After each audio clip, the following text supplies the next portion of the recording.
In your earlier days of your entrepreneurial journey, did you have a mentor? My go-to for any kind of upskilling that I look at doing is, studying. What is the one crisis that is on top of your mind that you can share with us?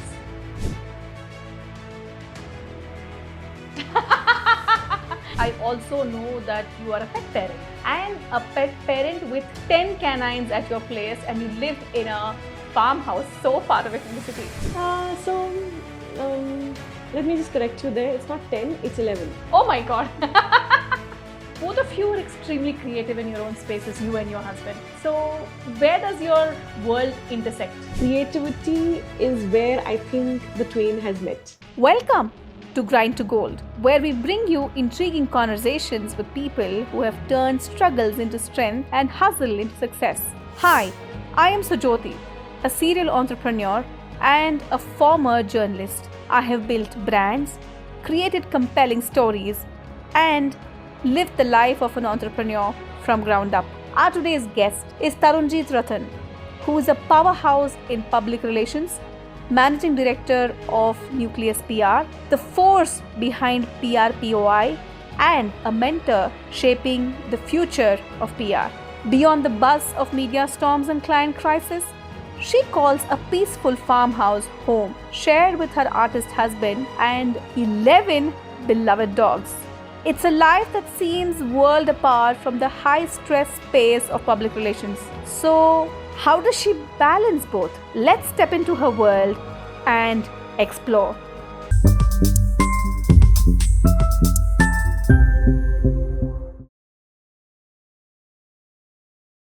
Welcome to yet another very exciting episode of Grind to Gold, where we share stories of trailblazers. Today we have with us Ms. Tarunjit Rathan, who is the MD of Nucleus PR and the founder of PRPOI, an upskilling platform for PR professionals. And it is an absolute honor to introduce my mentor and today's guest, Tarunjit Rathan. Thank you so much for being with us on the show today. Hi Tarun, and welcome to our show. Hello, hi Sujoti. Thank you for having me on the show. Let's dive straight into knowing your journey. You've worked with so many agencies and corporations and so many different places. How was it that you suddenly decided to enter the entrepreneurial journey? If I look at it, it was not any one specific incident. It was a series of moments in my life that actually led me to this point. In fact, when I was about 7 or 8 years old, I ran my first entrepreneurial venture, which was a library.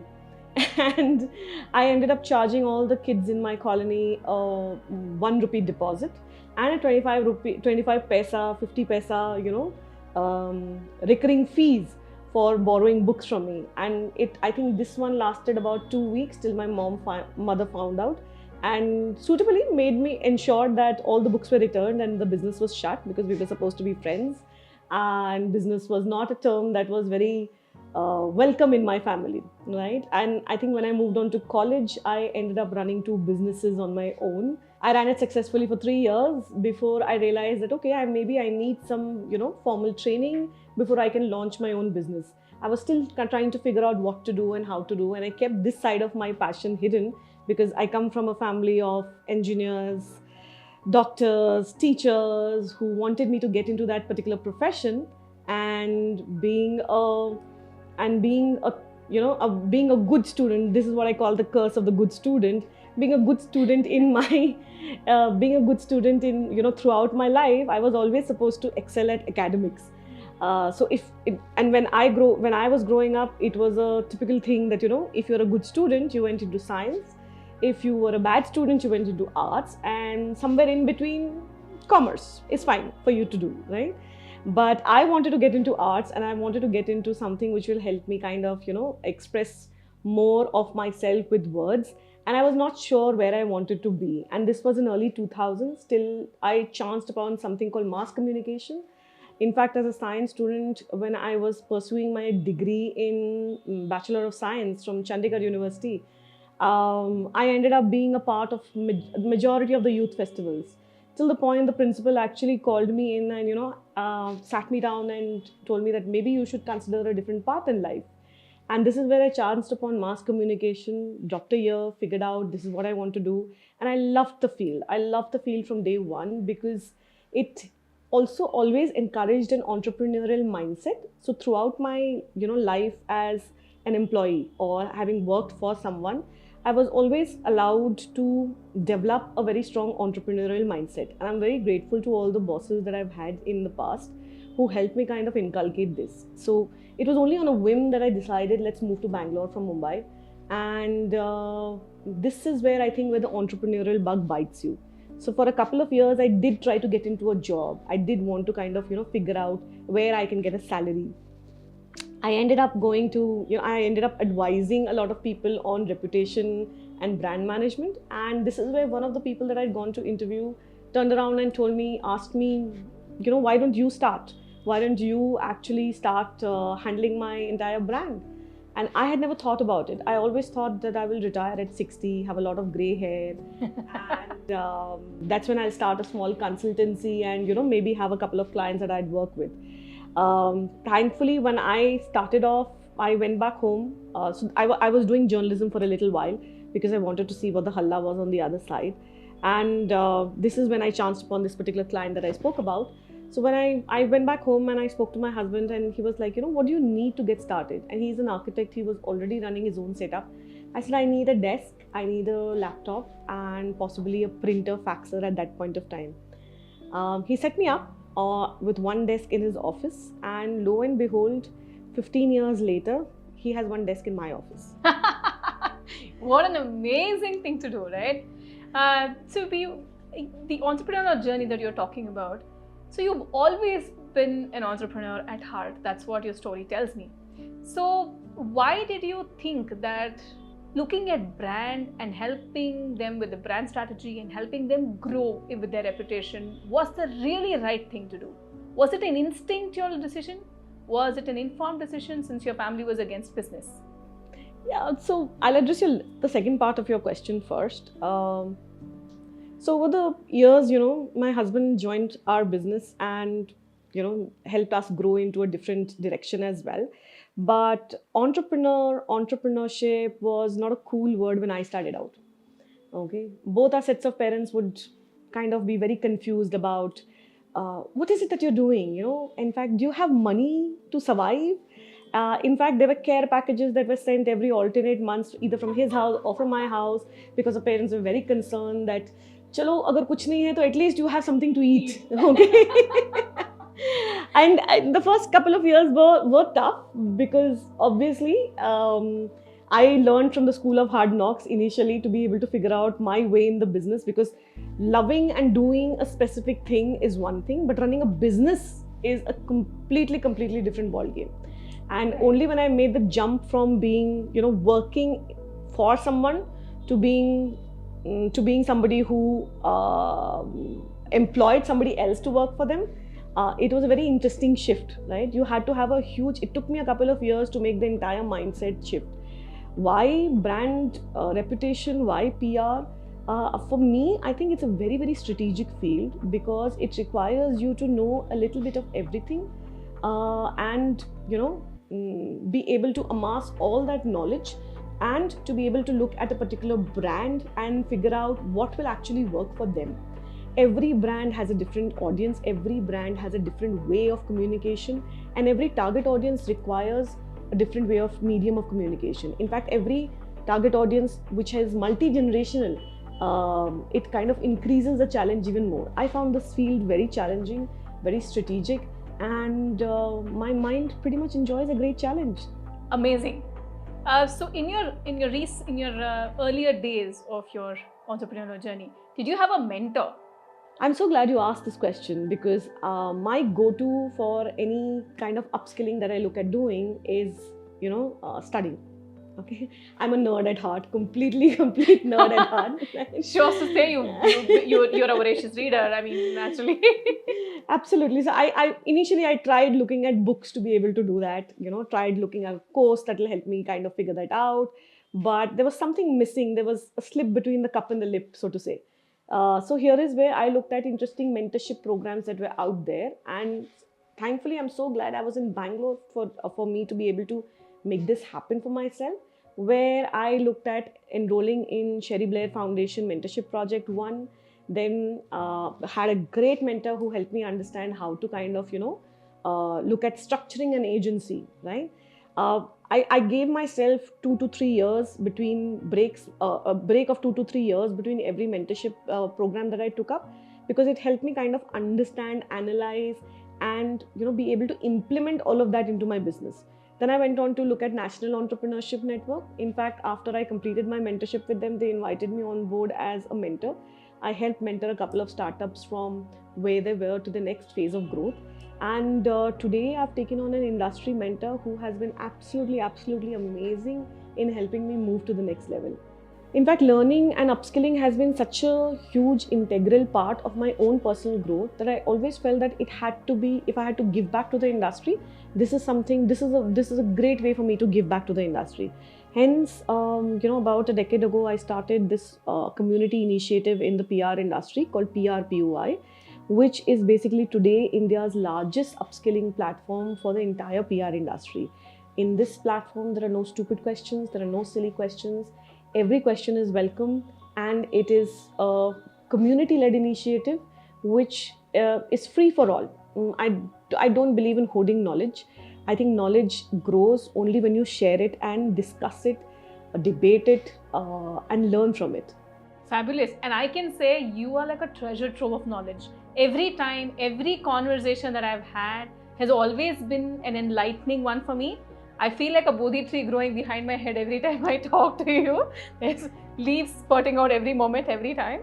But that apart from, understanding and knowing what you do, I want to understand one more thing. Tarun, PR is about storytelling, right? So if you had to weave a campaign for Nucleus PR or for yourself, what would it be like, and what kind of tagline would you use? I'm just going to take off from the question, from the statement that you made a little while earlier, that it's interesting that I happen to know a lot of things. That's the beauty of PR. That's the beauty of being in brand reputation business, because you get to work with so many interesting minds, interesting verticals, and every day is new in that sense, right? So there's a little bit of knowledge that you amass from every individual that you meet, every mentor that you meet, every team member that you make, every collaborator that comes across your way, right?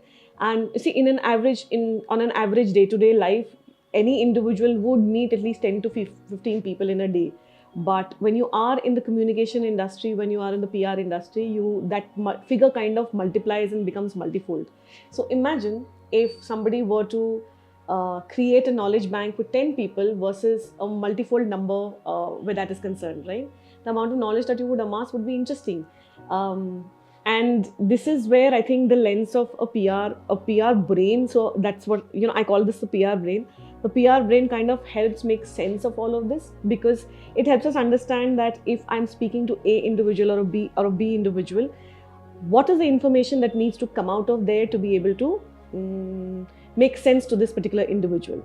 If you had to craft your own PR campaign, what would it be? If I had to craft my own PR campaign, that would be very exciting. I think it'll be more of a Netflix intriguing series rather than a movie itself, because I don't think a movie would do justice to it. If it was a movie, it would probably span over 10 to 15 years. So I would settle for a 10-year, 15-year period of Netflix series that will capture the day-to-day life of a PR professional. It will be absolutely exhilarating, interesting, and the entire tonality will just be thrill seekers, right? If I had to craft a tagline for it, I'd probably, rename the entire series to Khatron Ke Khiladi. And Khatron Ke Khiladi, absolutely, there are so many crisis situations that you encounter during your PR journey. What is the one crisis that is on top of your mind that you can share with us?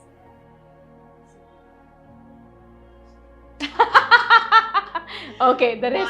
Why? Because in our industry, we are one of, in the entire brand story, we are one of their best kept secrets, right? Best PR is when you don't know that there is a PR team in play.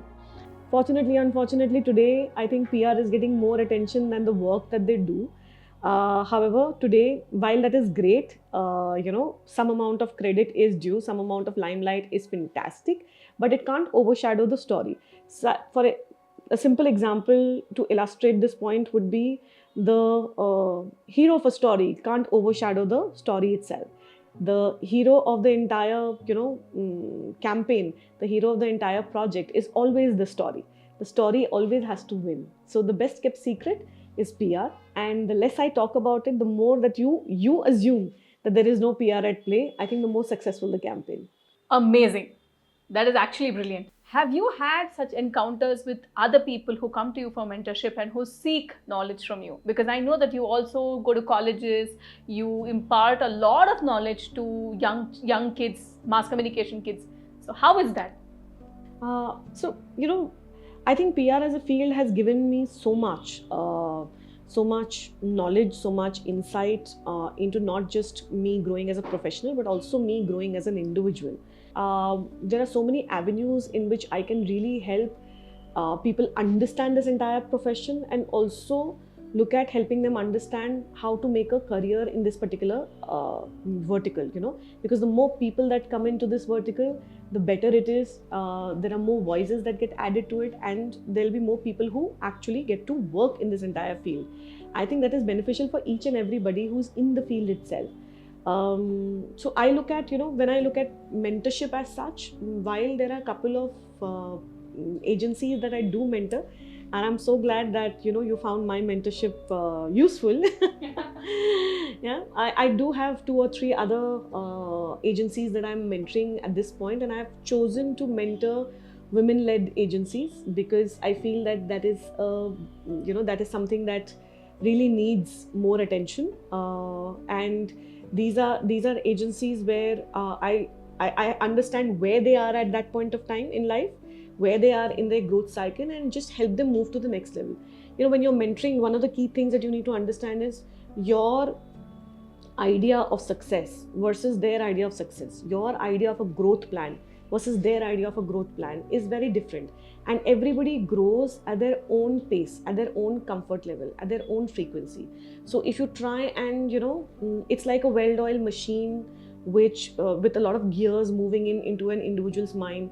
If you try and push it too hard, right, the wheels will come out of its sockets, or the machine gets destroyed, right?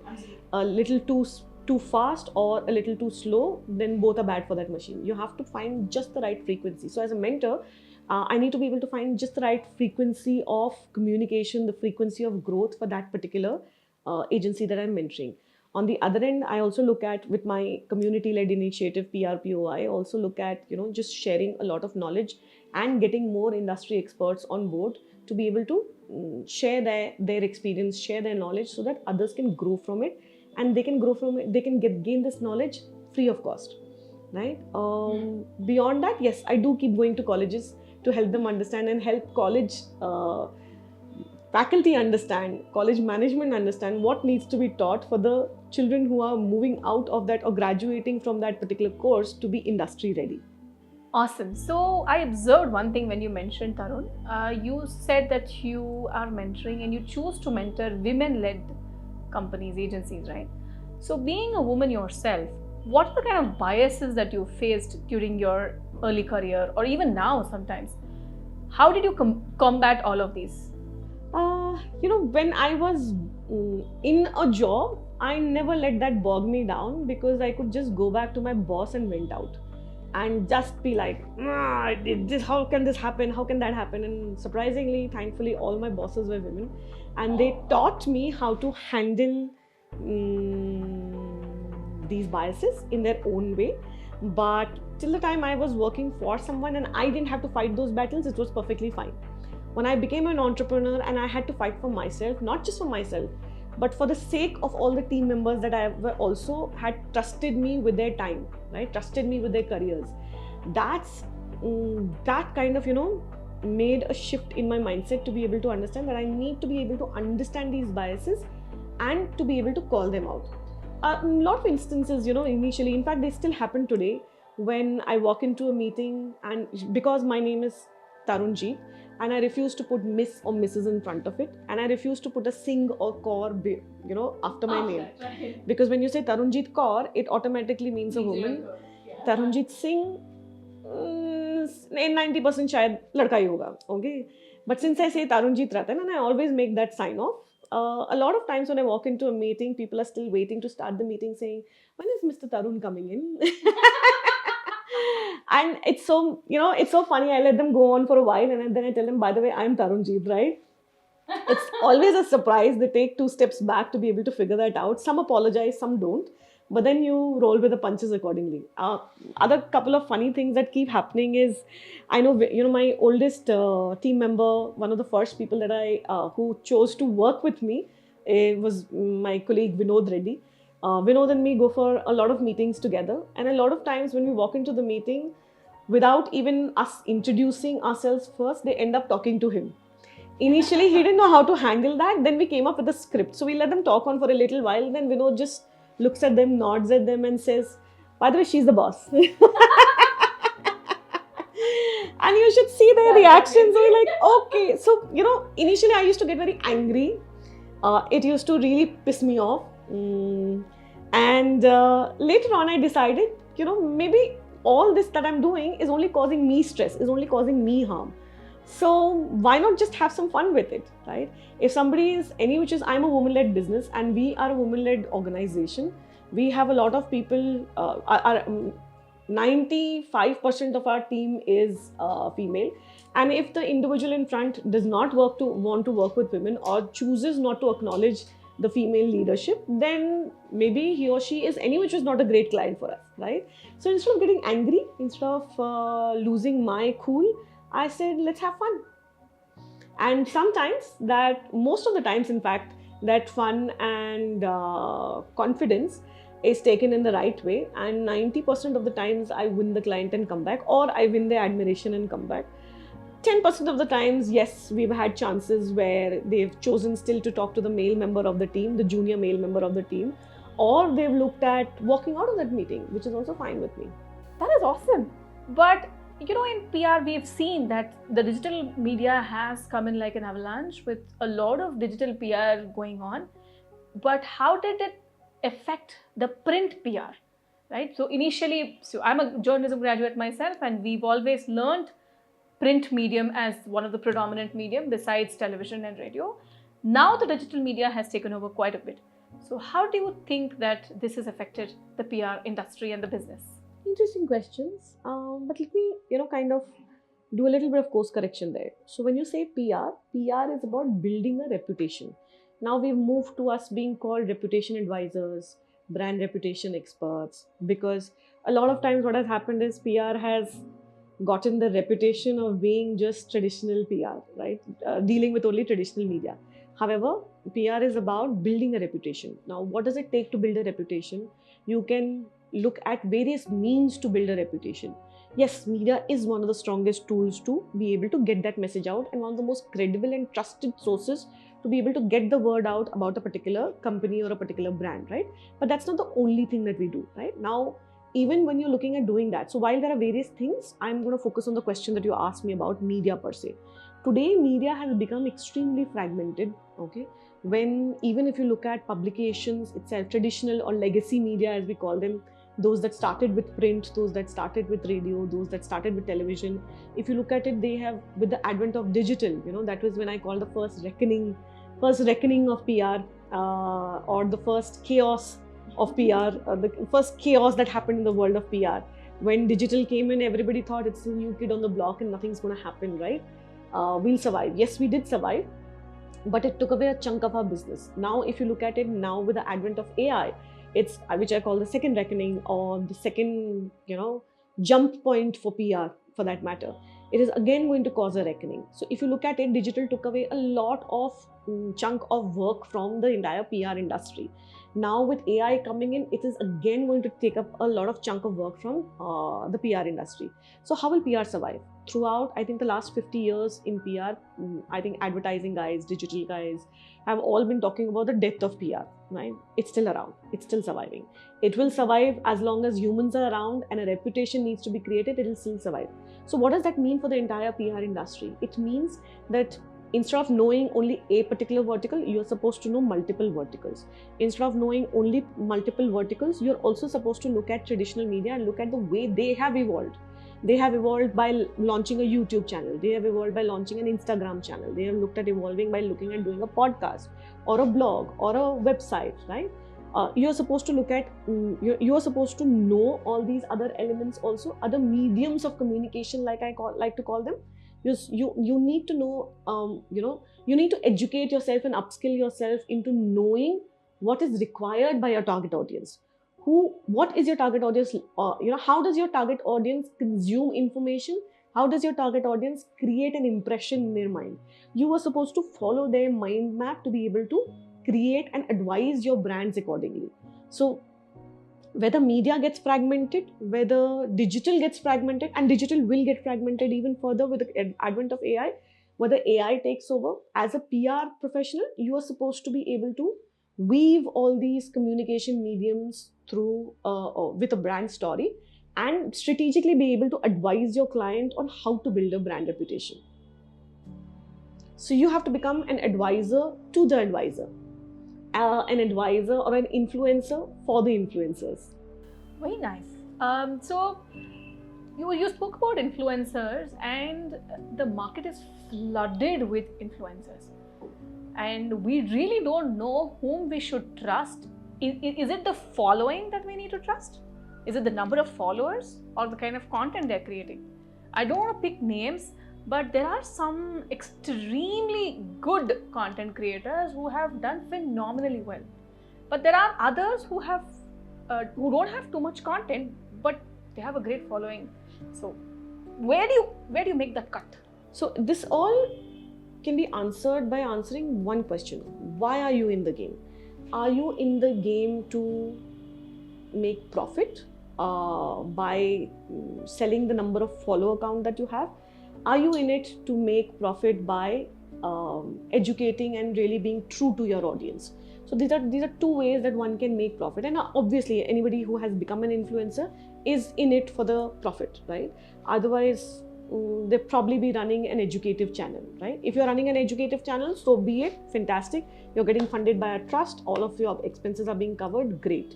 You have the money to spend, great, okay, absolutely great. But if you are in it for the revenue, right? If you're in it for the revenue, you need to be very clear how you are creating that revenue.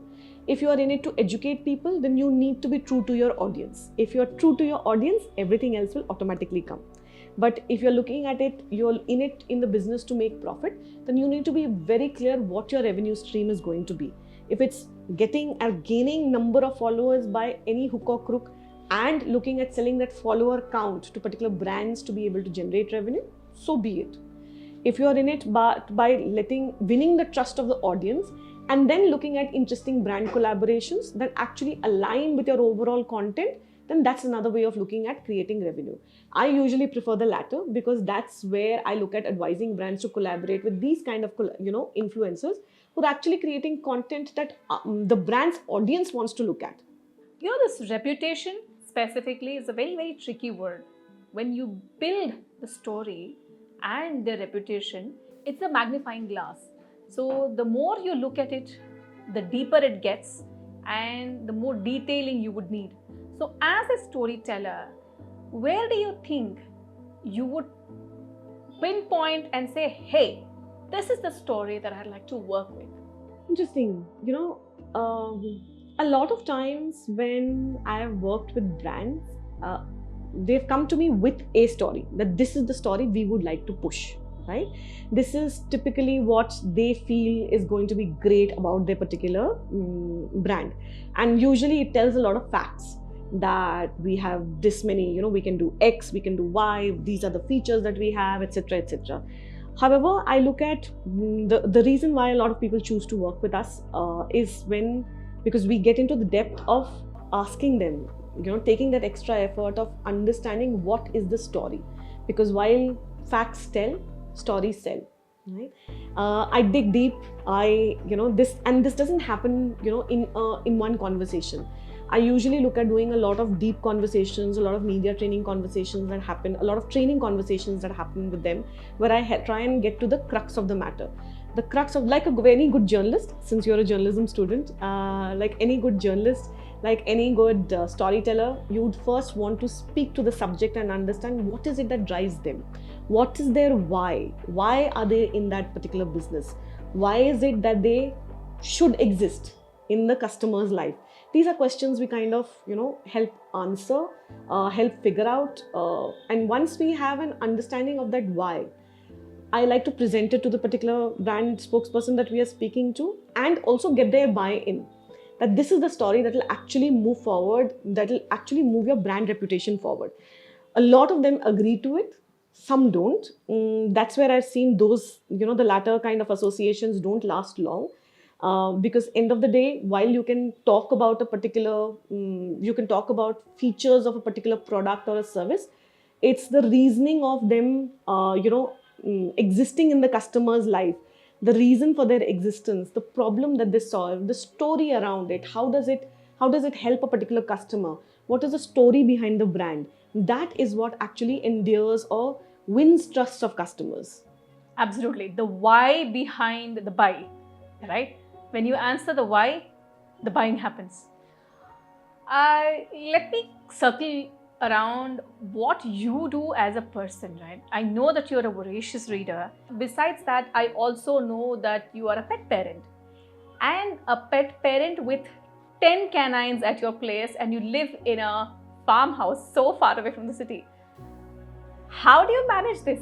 It's unthinkable for me to even live so far away from the city and yet run a successful business. So let me just correct you there. It's not 10, it's 11. Oh my God. Yeah. So we have 11 little souls that we take care of. In fact, that had always been a dream with my husband and me, that we wanted to actually create a space for abandoned senior dogs. That was the dream that we started with. However, when we shifted, we ended up adopting some ended up adopting us, and some just walked into our place. I think at one point we had around 19. Then we said 19 is a little too much. We got a lot of them adopted. Now we've closed the team at a cricket team number of 11. I'm saying that okay, 11 is a number that we will go with.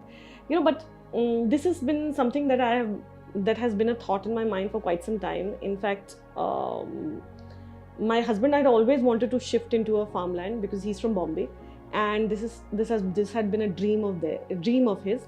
I come from farmlands, and I was perfectly fine kind of making that change in my life.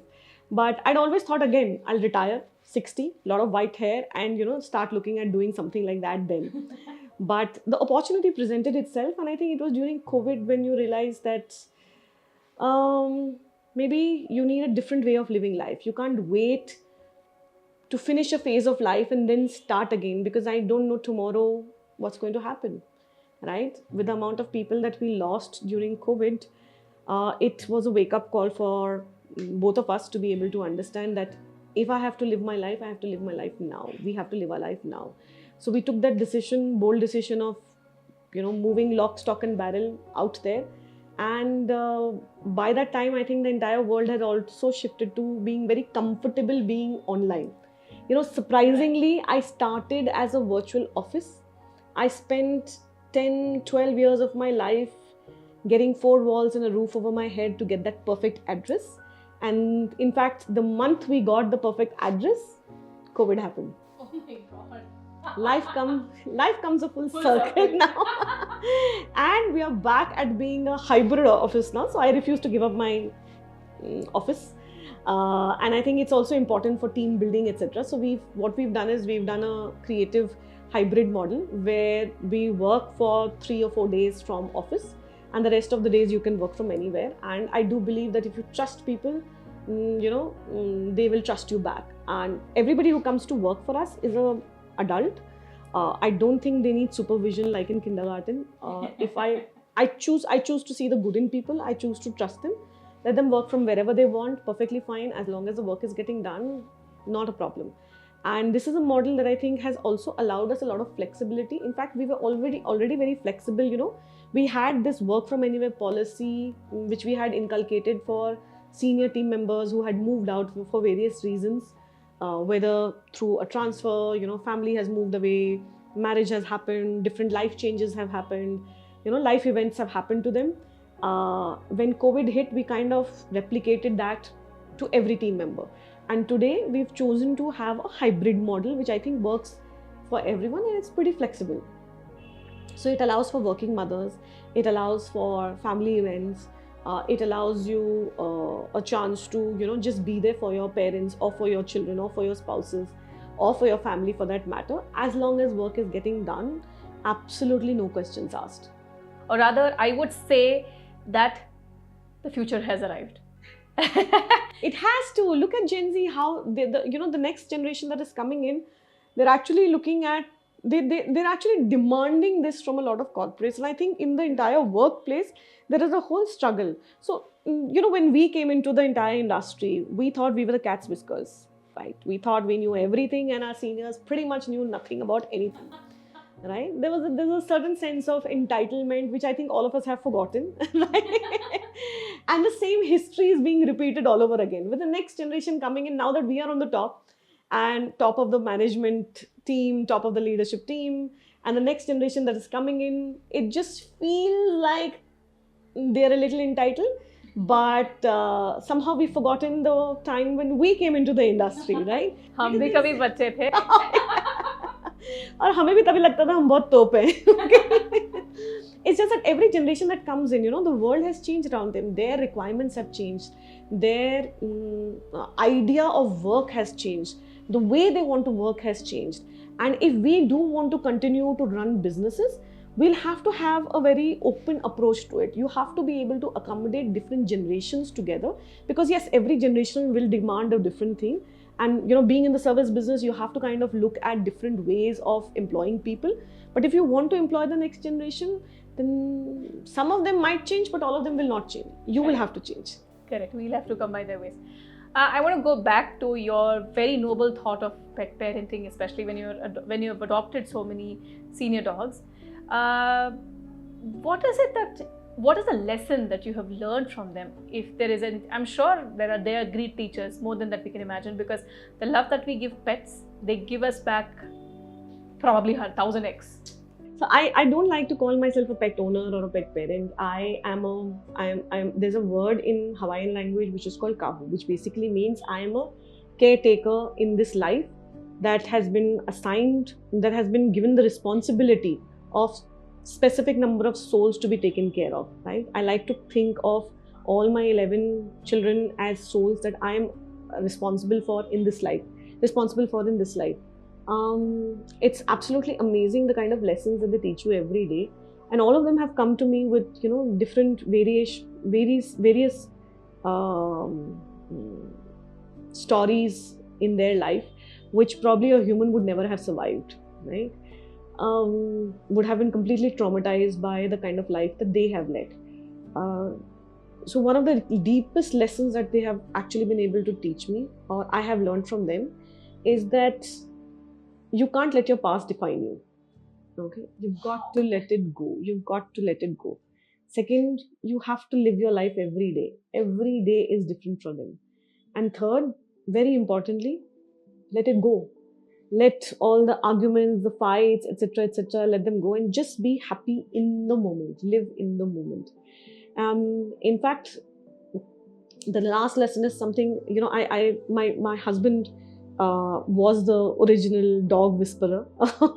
He's the one that got me introduced to a lot of, this entire world of, being the entire concept of kindness to animals, to different living beings who also inhabit this earth with us. He helped me see these lessons that my dogs have taught me. I think it takes somebody to actually help you understand that. Either you intrinsically understand it, or it takes somebody else to help you understand that. Some I did intrinsically understand. A lot of them he helped me understand in terms of translate them into actuality on what I should take away from it. So I call him actually the dog whisperer. He is able to speak to just about anybody, any animal, anywhere. Wow, okay. That's like a Stuart Little thing. Pretty much, I would say more of Dr. Dolittle. Yeah, actually, I think I meant probably Dr. Dolittle and not Stuart Little. So that's it. Both of you are extremely creative in your own spaces, you and your husband. So where does your world intersect? So I think you've hit the nail on the head, when you said creative. Both of us are creative, and its creativity is where I think the twain has met. As an erstwhile architect and now an abstract artist, where he is doing some fabulous work, large scale work of 8 feet by 8 feet or 10 feet by 10 feet, absolutely phenomenal work that he looks at doing in abstract art. And I look at translating that art into words for him, right? As a storyteller, I think this is where he thinks the idea and I help create or translate that into words for him. Amazing. Okay. I think I need more adjectives, because amazing, awesome, phenomenal. I've overused them over my podcast, and it keeps repeating itself, but I really can't help, because your journey has been amazing. So Jyoti, I'm going to pause you there. In hindsight, it all looks phenomenal, amazing, however you put it. In fact, I've never really thought about it. Today, when I'm sitting down with you, I've actually been able to count, the life events that have actually helped us reach this particular point. It's interesting. Yeah, we've lived an interesting life, I would say. And it's completely up to each one of us to be able to do that for ourselves. nice. So how do you say that? What legacy are you building? Is it a PR legacy, or is it a legacy of your life that you're showing to people? What is your idea of legacy behind all that you have done so far? I love this question. So, if you'd asked me this 10 years ago, I would have said it's my work, right? Because I think all our life we've been driven to be identified by what we do, Right. not by who we are. This, I think there was a book that I read. So, as you know, I'm a voracious reader, right? Right. But there was this one book that actually changed my perspective on life and perspective on how I want to live my life. It's called Tuesdays with Morrie by Mitch Albom. I think when I was in the midst of, I was at the peak of creating my business, working 20 hours a day. Sometimes I didn't sleep for a couple of days. Just literally burning the midnight oil and burning the candle at both ends, even in the middle for that matter, right? And I happened to chance upon this book, and I was really tired that day, and I happened to read it. It just changed my perspective. It just changed my perspective on how I want to live my life and what I want to create with my life, So if you'd asked me earlier, I would have said I want to leave behind a legacy in PR, a legacy in advisory, in reputation advisory, reputation in consulting, reputation in teaching. But now, today, I think consciously in the last 5 or 6 years after having read this book, I've made conscious changes in my life. And if I were to leave a legacy, I want to leave a legacy of kindness. I want to be able to leave a legacy of being kind to each other, being supportive of each other, and just being a good human being. Or rather, rebrand what being a human means. In fact, I hope that made sense, but I know I can tend to get a little philosophical, but at the end of my life, I want to be able to say that, I made a difference in X number of people's lives. I want to be able to make a difference in a lot of people's lives. That's the count that I would love to those are the memories that I would love to count on my last day on this earth, rather than figuring out that I created a company, made so much of money, or, had such a huge team or worked with X number of people.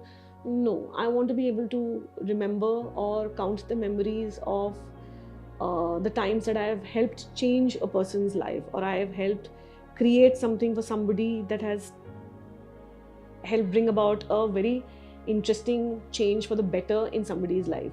And if I have been able to teach the person to pay it forward, maybe that's the way I would like to leave a legacy of kindness, where the pay it forward concept is something that I want to really be able to teach and help people learn. I feel like I'm in a monk who sold his Ferrari live. That's exactly what my version is. First, let me buy the Ferrari, then I'll sell it. I tell this to most people. I said, first let me buy the Ferrari and then I'll look at being a monk after selling it. All right, so this is an important and I would say a revelation. Every time I speak to you, like I mentioned earlier, it's an enlightenment. And today, having seen you for so many years, learning about you has been an exciting journey for me as as a host of this podcast. But let me ask you that one last question. I know it is quite cliched. You get asked this question many times. But what is that one advice that you would want to give out to our audience? One advice. So, professionally, you can do anything that you set your mind to if you are dedicated enough. But if you are to do something, then find something you are really passionate about. Because when efforts align with passion, success is guaranteed, right? And that is the success with which that success should bring you joy. Now, the second advice, I would kind of dovetail it into 2-3 pieces. The second part to this would be, you have to define your own success. What is success to you? Don't let the world's definition of success be your success. You have to decide what that success for you. And if that success helps you, brings you joy, that's what you should be doing in your life, right? And if that success and joy helps you gain enough money to buy a Ferrari, so be it. If it helps you buy a toy Ferrari, so be it. But if it brings you joy, then that's the Ferrari that you should go for. But papi pet ka kya kare? Again, so see, when you're looking at making money, right? You can make money in multiple ways. I don't think there's any dearth of money when you are really good at what you do. So invest a lot in upskilling and being really good at what you do, because that is what will attract that money. That is where you'll be able to command that money. So there are a lot of ways to make money, right? There are a lot of ways to make that money to earn the real Ferrari, right? Since we are taking Ferrari as an example. But how you earn that money is equally important. How you earn that money, and does it allow you to sleep peacefully at night? Because you're doing all of this to earn a good night's sleep and have great 3 meals a day. Right? Absolutely. So how do you earn that money is also going to be equally important, right? If there is, as a boutique firm, so I've been through that entire gamut of working in big firms, medium firms, and now I run a boutique firm. I've chosen to remain boutique because I want to work with a select number of clients, and these are clients that I choose to work with. It's not on an average, and on any average week, you have around 3 or 4 people reaching out to us saying that we would like to work with you. But again, choosing who to work with is equally important. Choosing how you conduct yourself and how you conduct your business is also equally important, because at the end of your life, right, this is what you will remember. This is the legacy that you will leave behind, not just for your family, yourself, but for your family, but also for the people that work with you. I'm sorry, but I have to come back to this, and I'm going to ask you another question. Choosing your clients, that is an interesting one. How did you decide to say a no? Because saying a no to a client is one of the hardest things ever. I think that's a direct result of being a graduate of the School of Hard Knocks. Yeah. When you're an entrepreneur, you're not just responsible for yourself, you're responsible for a lot many more things and a lot many more lives that have trusted their careers and their lives with you, right? They are in the game with you. And it took a very interesting mentor to help me see that, right? Help me see that if I don't say no to the wrong set of clients, then I'm not making the space for the right set of clients to come and work with me, right set of people to come and work with me. So today I don't think twice about saying no to something that doesn't align with me, no to people who don't align with our culture, no to possible projects or money that is incoming which doesn't align with who I am as an individual. I can shut my inner voice for some time, but I can't shut it all the time, right? And I think it's taken a long time for me as an individual to find my voice and finally start listening to that inner voice. And that's how I choose to conduct my business. I'm sure there are other ways of doing business and people are very happy with it. If you're happy with it, so be it. But my definition of success is that I should be able to live with myself after having spent a great day at work. And a great day at work for me means making the right decisions, working with the right people, and being happy at what I'm working at. Can you give us one small thought on our channel, Grind to Gold? Absolutely. I think, first of all, the name is lovely, Grind to Gold. I mean, that's a brilliant way for you to be able to, talk about, communicate stories that actually matter. And the fact that you're bringing in such interesting stories of people from different walks of life will be absolutely will be absolutely amazing and inspiring for your audience. Personally, when you told me the name first, it just stuck in my head. I said, what a brilliant name! What a brilliant name, right? And it's just so perfect for people to be able to talk about, for you to be able to talk about inspiring stories that will further inspire people to do better in life. Okay, that has been, I would say, an avalanche of information, thoughts, kindness. There's so much more behind the Tarunjeet Ratan that I have always seen and known. And it has been exciting for me to listen to this podcast and it is a privilege to have had you on our show. And thank you so much for being here with us and for sharing so much of your life with us and our audience. Thank you so much. Thank you, Sujyoti, for having me on your podcast today. It was a wonderful experience, and I wish the team of Grind to Gold a lot of success. You will hit gold.